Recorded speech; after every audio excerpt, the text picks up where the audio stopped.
Before the episode begins, time for a little bit of bragging. This is Series 9 of the podcast, and since it began in 2020, we've built up multiple thousands of listens and views. Now, just imagine if that audience were to hear your business or event sponsoring the episode, or even a whole series. Well, imagine no longer. Just check out the show notes for more details and how to get in touch. Welcome to the RG10 Podcast, brought to you by the people behind RG10 magazine. The aim is to bring you interviews, information and entertainment. In fact, anything interesting that's relevant to living around here. Suffragettes gather again at Caxton Hall. Miss Mary Richardson proudly wears the medals which tell how, in an effort to win the emancipation of women, she went on hunger strike and was forcibly fed.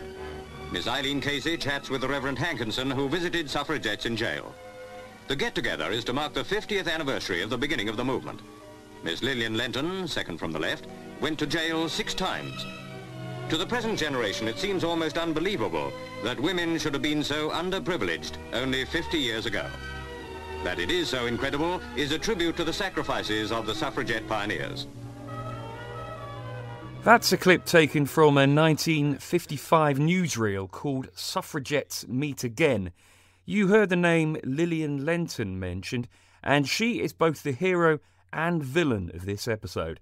But after hearing her story, I'm pretty sure that you'll think she's more of the former than the latter.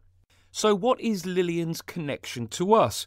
Well, there is a strong possibility that she visited Wargrave once. Now, of course, a lot of people have definitely visited Wargrave, and we're not going to be making a podcast about them. So why her? Well, first, let's get back to her roots. She was born in Leicester in 1891 and trained to become a dancer, but her life changed in 1911 when Prime Minister Herbert Asquith announced that his government would extend the vote to all men, but not to women. On hearing this, Lillian decided that she'd become a suffragette. At this time, a lack of progress was leading to frustration within the movement, which in turn led to more direct action. There was a campaign of smashing windows, which was designed to demonstrate that the government cared more about damage to property than the rights of women. But for some, this didn't go far enough. Lillian progressed from window breaking to setting buildings alight.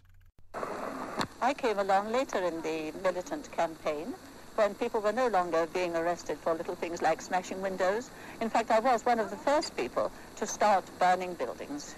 And I burnt them at the rate of about 2 a week when not in prison.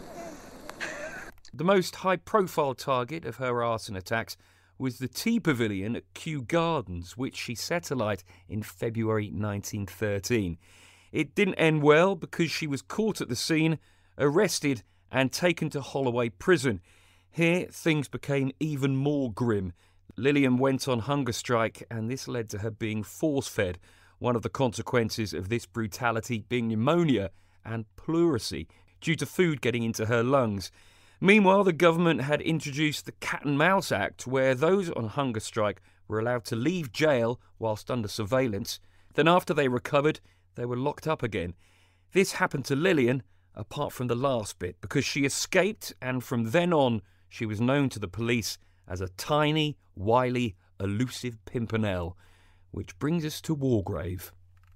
Here's an excerpt from the Wokingham Fire Brigade Diaries from June the 1st, 1914. Called at 3:40 a.m. to a fire at Wargrave Church, some 2 hours after the fire was started, the Henley and Wargrave Brigades were in attendance, roof and belfry destroyed, also bells, clock and all interior masonry, timber fittings and windows quite gutted. Estimated damage £8,000 covered by ecclesiastical insurance. The brigade returned home at 10:10 a.m. As the report states, St Mary's Church was all but ruined. The roof caved in, the bells fell from their tower and no glass was left in the windows.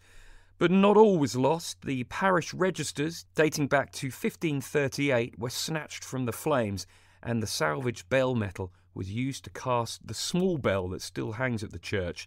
The rest of the metal was used to make medallions that were presented to the bell ringers of the time, and similar medallions were also sold as a way to raise money to rebuild the church. It wasn't until 1916 that St Mary's was restored and ready for use again. Back to the Wokingham Fire Brigade report, and there's one sentence that I left out, and it's one that accuses the suffragettes of starting the blaze. And here's the evidence. At the scene of the fire, some postcards were discovered on which were written pro-suffragette messages accusing the government of torturing women. Also, 2 women had been seen near the church the previous evening. Like I said at the start of the episode, Lillian Lenton may well have visited Wargrave. A few months after the fire, the First World War began and militant suffragette activity was suspended. During this time, Lillian served as an orderly in Serbia and was awarded a French Cross Medal for her service towards the end of the war.